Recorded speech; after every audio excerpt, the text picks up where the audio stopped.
Ahojte, volám sa Noam a som židovský rabín z izraelského národa. Žid je z kmeňa Júdu, ktorý je jedným z kmeňov izraelského národa. Poďme sa porozprávať.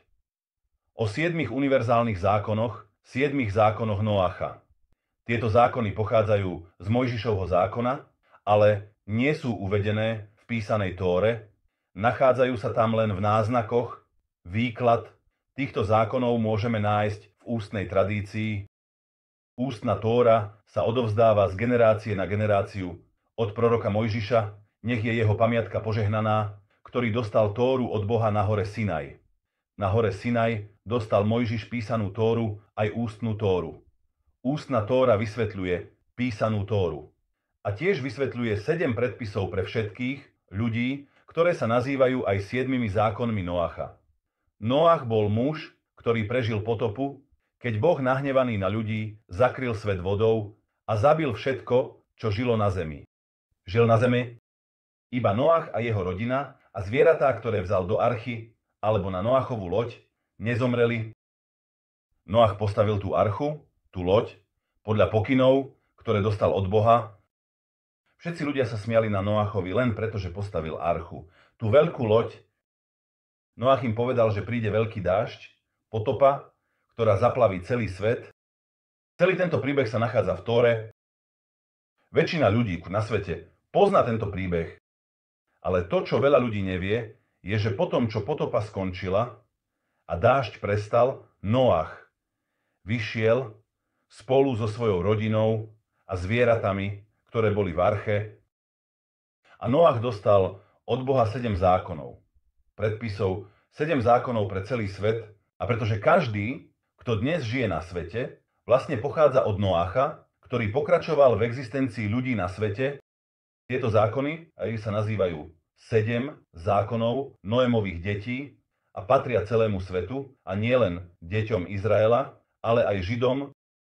Pre izraelský národ, pre Židov, existuje 613 zákonov, predpisov, ktoré nás, Židov, zaväzujú, ale všetci ľudia na svete musia dodržiavať 7 Noémových zákonov, ktoré dostal potom, čo opustil prírodu, a ako som povedal, tieto zákony nie sú vysvetlené v písomnej Tóre, sú vysvetlené v ústnej Tóre, ktorá sa dnes hovorí. Vysvetlíme týchto 7 dôležitých zákonov, ktoré musíme všetci dodržiavať. Len ich počúvajte. A príjmite ich pre seba. A nie preto, že majú veľký zmysel, pretože Tóra nás vedie, aby sme to robili. Celá Tóra pochádza od Boha. Boh nás vedie, povie, čo robiť a čo nerobiť. Tóra je asi slovo Boha. Tóra nám vysvetľuje, čo máme robiť. Ako som povedal, existuje ústna Tóra, tá, ktorá sa hovorí, a musíme si tieto zákony vziať na seba, pretože pochádzajú z Tóry a vlastne pochádzajú od Boha tieto zákony. Dostal Noach, chcem vysvetliť. 7 zákonov Noacha a ako prinášajú pokoj do sveta, ako zlepšujú vzťahy medzi štátmi a národmi vo svete, ako aj vzťahy v rámci rôznych národov. A to je odpoveď, ktorú Tóra dáva na otázku svetového pokoja. Ak chceme, aby bol takýto svetový pokoj, môže sa to stať len vtedy, ak budeme počúvať slová Boha. Slová Boha sú napísané v Tóre. A týchto 7 zákonov sú zákony, ktoré by každý národ a štát mali dodržiavať a prijať za svoje. Štát, ktorý sa bude riadiť týmito zákonmi, bude silný. A to je sľub od Boha. V takejto krajine bude skutočný pokoj. Takýto štát dostane všetky požehnania od Boha. A keď prídeme k času vykúpenia, podľa toho, čo hovoria všetci proroci, táto generácia je posledná generácia pre exil. A prvá generácia pre vykúpenie. Každý, kto sa rozhodne prijať týchto 7 zákonov, pretože pochádzajú z Tóry a sú od Boha, Boh ich dal celému svetu, nie len jednému národu. A toto je napísané v Tóre. A každý, kto dodržiava tieto zákony, má podiel na vykúpení, na úplnom vykúpení, ktoré príde veľmi, veľmi skoro. Dnes chcem trochu vysvetliť o týchto 7 zákonoch s pomocou veľkého Boha. Prvý zákon: nie je dovolené uctievať idoly. Veríme len v jedného Boha, on je jeden a žiadny iný neexistuje. Ale čo to vlastne znamená? Nie je nám dovolené zobrazovať Boha, vysvetľovať ho akýmkoľvek spôsobom. Boh nemá podobu, nemá telo. Boh je niečo, čo ľudia nemajú schopnosť pochopiť v jeho veľkosti. Ak niekto kláňa socha, alebo ak niekto verí, že existuje človek, ktorý je Bohom, toto je zakázané.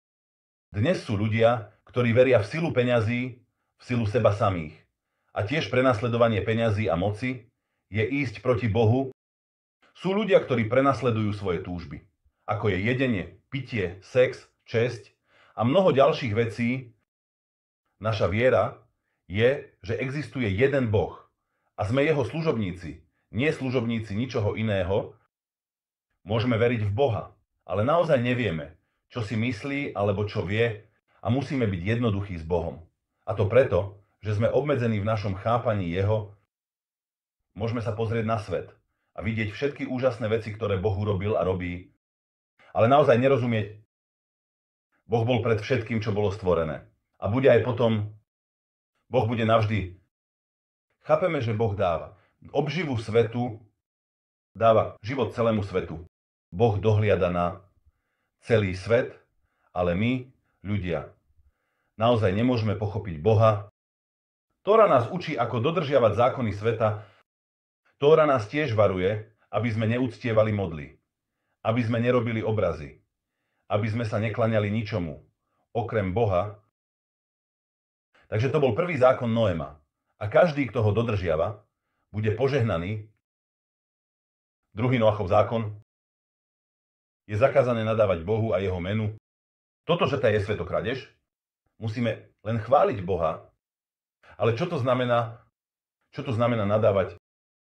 Existuje jednoduchý spôsob, ktorý každý človek chápe, že je zakázané nadávať, ale niekedy v našich životoch hľadáme niekoho, koho môžeme obviniť za veci, ktoré sa nám dejú. Hneváme sa na veci, ktoré sa nám stali. Musíme pochopiť, že všetko, čo Boh robí, je dobré. Musíme sa posilniť vo viere, že všetko, čo Boh robí, je pre naše dobro. Musíme mať vieru v Boha. Pre všetko na svete existuje príčina a následok. My ako ľudia nemáme schopnosť pochopiť všetko, čo sa deje. A niekedy sa človek zlomí a nadáva, človek obviňuje Boha za svoje trápenia, ale to nie je správny spôsob, ako konať. Pamätajte, že to je zakázané a že Boh riadi svet s milosrdenstvom, aby sme nakoniec všetci boli napravení a dobrí. Ďalšia vec v druhom zákone je zakázané nadávať ľuďom v mene Boha. Nesmieme používať jeho meno na to.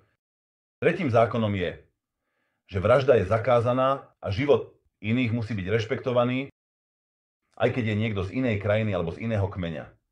Vidíme, že sú ľudia, ktorí vraždia a to je veľmi zlé v očiach Boha. Tóra nám prikazuje, aby sme nebrali životy iných ľudí. Tento zákon sa objavuje aj vo filme Desatoro, ktoré Boh povedal izraelskému národu na hore Sinaj. Je to vlastne zákon, ktorý každý z nás môže pochopiť bez veľa vysvetlení, ale hlavná myšlienka je dodržiavať tento zákon. Nie preto, že sa mi to zdá správne, pretože zajtra sa mi to môže zdať správne, ale preto, že tento zákon je zákon od Boha. Zákon, ktorý je napísaný v Tóre, nehovorím tu o vojne, keď niekto príde, aby ťa zabil a ty ho zabiješ, alebo ak sa brániš ty, alebo iní ľudia. Napríklad, ak je útok teroristov, je zakázané zabiť akúkoľvek osobu. Ak niekto robí niečo zlé, zober ho na súd. Súd sa o neho postará. Nerozhoduj, že si sudca. A neber životy do svojich rúk. Takisto je zakázané vziať si vlastný život a spáchať samovraždu. Nikto nemá právo vziať život niekoho iného. Ani svoj vlastný. Nepoškodzujte iných. A nepoškodzujte seba. Štvrtý zákon hovorí o zakázaných vzťahoch. Každý človek by mal rešpektovať manželstvo, žena má rešpektovať muža a muž má rešpektovať ženu. Manželstvo je sveta vec. Je zakázané mať sexuálne vzťahy mimo manželstva. Je zakázané mať sexuálne vzťahy medzi mužom a mužom. alebo medzi ženou a ženou, je zakázané mať sexuálne vzťahy v rodine. Chráň Boh s bratom alebo sestrou, matkou, otcom, synom, dcérou. Je zakázané mať sexuálne vzťahy so ženou, ktorá je vydatá, alebo s mužom, ktorý je ženatý. Je zakázané mať sexuálne vzťahy so zvieratami. Všetky tieto veci sú zakázané Tórou. Musíme si vážiť Tóru.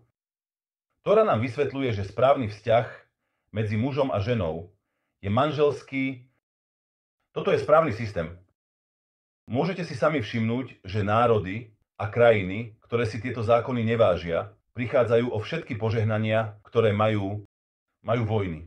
A veľa problémov, a tieto problémy prichádzajú, pretože sa tieto zákony nedodržiavajú. Je veľmi dôležité, aby ste pochopili, aký je tento zákon základný. Toto je cesta, ktorá by mala byť cesta Boha. 5. zákon Noacha. Nedávať kradnúť a vážiť si majetok každého človeka. Ak niečo patrí nám, môžeme to dať niekomu inému, môžeme to predať. A robiť s tým, čo chceme, pretože to patrí nám. Nemôžeme vziať niečo od niekoho. Bez jeho súhlasu takáto vec sa nazýva krádež. Tóra nám prikazuje, aby sme nekradli. Tento zákon má veľa logiky pre nás ako ľudí. Tento zákon sa tiež objavuje vo filme Desatoro. Ale my dodržiavame tento zákon, pretože je to zákon, ktorý nám dal Boh v Tóre. A nesmieme brať veci, ktoré nám nepatria. Môže to byť aj niečo veľmi, veľmi malé, čo si myslíme, že nemá žiadny význam. Niečo, čo niekto ani dlho nepoužíval. A povedzme, že by určite súhlasili, aby sme to mohli použiť, aj keď je to len ceruska. Musíme byť citliví na majetok iných. Žiadať o povolenie používať ich veci a nekradnúť nič od nikoho. 6. zákon. Vážiť si všetky bytosti, ktoré Boh stvoril. Nesmie sa jesť zviera bez toho, aby sme ho zabili. Čo to znamená? Nesmíme jesť zviera, keď je ešte nažive. Nesmie sa odtrhnúť končatina od živého tvora a jesť ju z jej tela. Boh nám dovolil zabiť zviera a jesť ho. Boh nám dovolil po potope jesť zvieratá. Pred potopou, pred veľkým dažďom bolo ľuďom zakázané jesť zvieratá a všetci boli vegetariáni. Podľa Tóry existuje spôsob, ako zabiť zviera predtým, ako ho zješ. Ak si z národa Izraela, musíš ísť podľa tohto spôsobu. Ale ak nie si z národa Izraela, musíš len zabiť zviera predtým, ako ho zješ. Pridajte sa. Nesmieš variť zviera, ak je ešte nažive. Ak nie je úplne mŕtva pred varením, nesmieš byť krutý a jesť ju. 7. zákon. Systém zákonov. Každý národ, štát alebo kmeň musí mať systém zákonov. Boh hovorí, že každý národ by mal mať systém zákonov, podľa ktorých bude žiť. Bez jasných zákonov bude na svete veľa zločinov, veľa vojen, veľa smútenia na svete.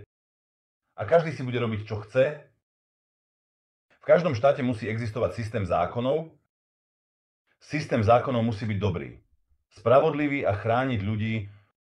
A ľudia budú musieť dodržiavať zákon. Toto je ďalší zákon.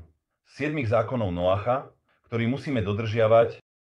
Ak chceme, aby na svete panoval skutočný pokoj, musíme počúvať, čo nám hovorí Boh. Boh nám hovorí, že sa musíme správať dobre jeden k druhému ako spoločnosť. To je jedna z najzákladnejších vecí, ktoré musíme dodržiavať. Každý z nás si musí pamätať, že Boh nás miluje. A preto nám dal zákony, ako byť dobrými ľuďmi vo svete, ktorý stvoril.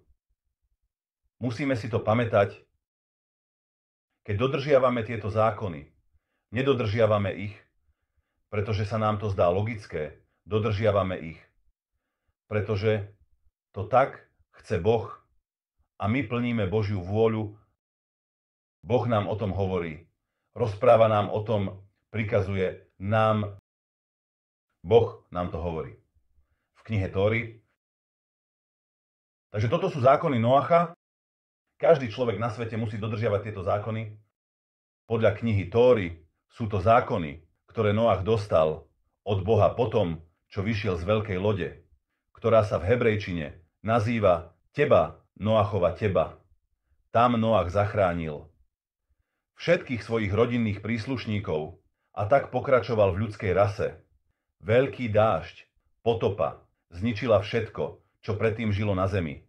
Len Noach a jeho rodina a zvieratá, ktoré boli s ním, prežili. 7 zákonov, ktoré musí dodržiavať celé ľudstvo, Noach dostal od Boha a každý muž a žena na svete ich musia dodržiavať bez ohľadu na to, odkiaľ pochádzajú. Chcete skutočný pokoj na svete? Chcete skutočný pokoj medzi sebou a svojimi priateľmi? Skutočný pokoj so svojimi susedmi, s inou krajinou? Začnite dodržiavať tieto zákony. Boh chce len to najlepšie pre nás všetkých. Ďakujem veľmi pekne a s Bohom.